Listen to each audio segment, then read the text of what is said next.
one of Frank Zappa's last albums was called Frank Zappa versus the Mothers of Prevention. Love me some Frank. But yeah, I think it's funny how you look back and see how we progress as a society and where we stay conservative, where we become more liberal, and music's an excellent barometer for that. To see that something as simple as an interval could be deemed so terrible. And then we look back at the kinds of things they were talking about in terms of music subject matter back then, which really do fly in the face of, one of the basic tenets of US rights, the right to free speech. We look back on those times now and think, it all sounds a little bit silly. I think you still have those pockets of conservatism, but by and large, you look at what goes on musically and artistically, and it's a bygone day, for sure. The song was called Hook in Mouth by Megadeth, and the entire song was based around that episode that happened. I can't say enough good things about Megadeth to what is going on today. I can't, because it directly relates to everything that's happening today. The lyrics to Peace Sells But Who's Buying directly relates to what's happening today in America. I can't say enough things about that. We've spoken before on Darkest Corners of the World about absence of protest music, and I think protest music only exists as a reaction to something. And I think there's certainly some protest music from around that time that is certainly sounding very relevant today. You look at Megadeth. I think people like to kind of lampoon them and tear them apart, but Rage Against the Machine obviously have a lot of lyrics and a lot of content that's very applicable now, but it's certainly not restricted to those two bands. I think you're going to find, and we alluded to this, I believe, as a Christmas special last year, Adam. We alluded to the fact that you're going to see a growth in protest music. We even said it back then, and now you look at the social unrest and civil unrest and the pandemic that we've been going through. There's a lot of reactive music that's going to come out of this, and what's going to happen in 10, 20, 30 years that's going to make the music from the next 6 months relevant. It's a scary thought in the way we love to repeat our mistakes.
And that was the newest single by Wrath, which I absolutely love. You can find them on Spotify, other streaming platforms, as well as their official YouTube. Check them out for sure. I love those protest songs. Love them, love them, love them. And I want to talk about what music does to the mind. What it does to the mind. It makes you do so many things. Andy, you know what I'm talking about. Absolutely. It makes me think of something Carlos Santana said once in an interview. He said, music rearranges the molecules in your body. And he's not wrong. It's just incredible how different music can really inspire you. And it can really bring about changes in your biology. I'm not sure what the right, I'm not a doctor, but hearing music that inspires you. For example, anyone who's seen Rocky III, when you hear Eye of the Tiger, and even just thinking about the song, I mean, just makes the hairs stand up on your arm or the. Do as many push-ups as you possibly can. It makes me want to create a montage where it appears that I'm doing all those things over a long period of time. And just let's jump straight to the result where it's me knocking someone out and, walking off into the sunset with the women. Well, yeah, but Brad, you're like, 7 feet tall. So, I mean, it doesn't matter for you. And you've done 10,000 push-ups over the past COVID crisis. So, I'm sure it's going to happen. Anybody that walks up to Brad right now, he's going to just crush their throats like a bag of cottage, I'm not sure that's going to happen, but my best friend, when I visited him down in a country town last week, did upon first hug, said, "Ooh, you have been doing push-ups." So that was quite gratifying. But, probably 6'1", I think, in your language. 6'1" in your language. Although the push-ups are being done, I still have the back of a 75-year-old man. So. So whilst the other bits might function, the centrality of it all is breaking down rapidly. And for a young man, I have a very old back. I've been doing pull-ups, but I find it's a lot more interesting if, instead of thinking of pulling myself up, I like to think I'm pulling the earth down. That's smart. I like that. I like that a lot. And that's a very Marine Corps exercise. The pull up or the chin up, whatever you want to call it. That's a Marine Corps exercise. And that works so many muscles of everything from your waist up to your skull. That's a great one, Andy. And a great way to get fired up to work out. Like I said, Eye of the Tiger, but just a couple other things that came to mind. When people hear something from a musical that they loved, that's going to immediately bring up emotions. And, for me personally, I love hearing the national anthem. It makes me think of when I was a little kid. And so music can absolutely inspire people in ways that nothing else can. And the other quote I had was from Friedrich Nietzsche, who said, "Without music, life is a mistake." So he was pretty dark. So that's I can agree with. Wow, that's heavy. That is heavy. That's heavy. Without music, life is a mistake. That's heavy. That's heavy. And I want to thank everyone for tuning in. I want to thank everyone for being a follower. And I want to thank everybody for donating to the show, because without your donations, this wouldn't be possible. I mean, podcasts are free, to listen to, but they're not free to make. To keep the pirate ship afloat, to hear everything that you listen to, everything that you love, everything that you want to hear. And this has been a multiverse episode. This is what everyone's been asking for.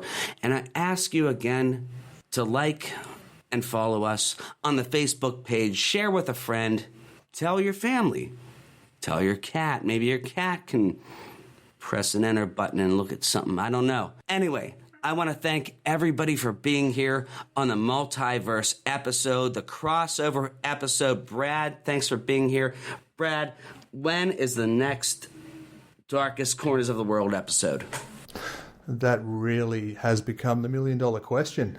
Unfortunately, life is quite impactful at the moment. But look, certainly be looking to do one in the next month for sure. We've had a lot of submissions, and I'll be doing a disservice to all those musicians if I didn't get off my skinny ass and create another show. So yeah, looking forward to it. Thanks for your time today, Adam. Thanks a bunch, Andy. Awesome to speak to you, mate. Right back at you, Brad. Thanks. And, yes. Dr. Hoke, Dr. Andrew Hoke, when is the next episode of the Philosophy Corner? Expect that by the middle of July, hopefully sooner. The next installment of Andy's Philosophy Corner, the subject will be logical fallacies and the many varieties they take. So, thank you very much for putting this all together for us, Adam. I know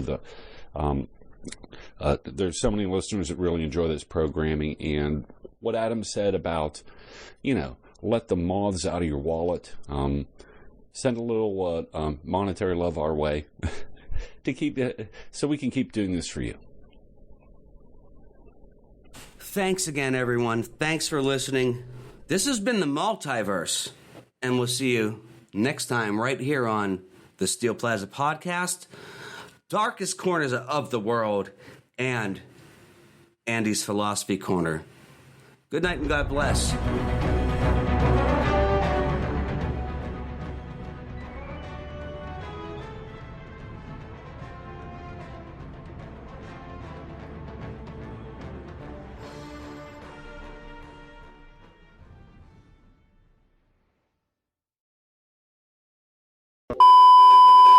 And you'd think it would have been over pretty quickly, but it was actually pretty close. It's like, Germany, who do you think you are, Mars? Andy? Here we go. We're back. Oh. Did you? I just dropped out. Yeah, I dropped out for quite some time. I thought it was like one of those like murder mysteries where like you were writing a letter and then you couldn't see the last words that he wrote and he just died. Just fell off his chair. The coronavirus got him. The corona got him. He's not wearing a mask, Andy. We're from Pennsylvania. He's going to get it. Andy, Gettysburg is so fucking haunted. There is 500,000 dead soldiers in Gettysburg, and people are fucking around there, Andy. It's so haunted. Yeah. That's actually where I went to college. The battlefields there are amazing, and it was the deadliest battle of our deadliest war. So 500,000 dead soldiers. Yeah. And people want to fuck around there. Those soldiers got nothing to lose. Those ghost soldiers. Stop fucking around at Gettysburg. Right. Sorry, but it's a scary thing. You want to piss off ghost soldiers? That's what's going to happen. Stop fucking around at Gettysburg. All right.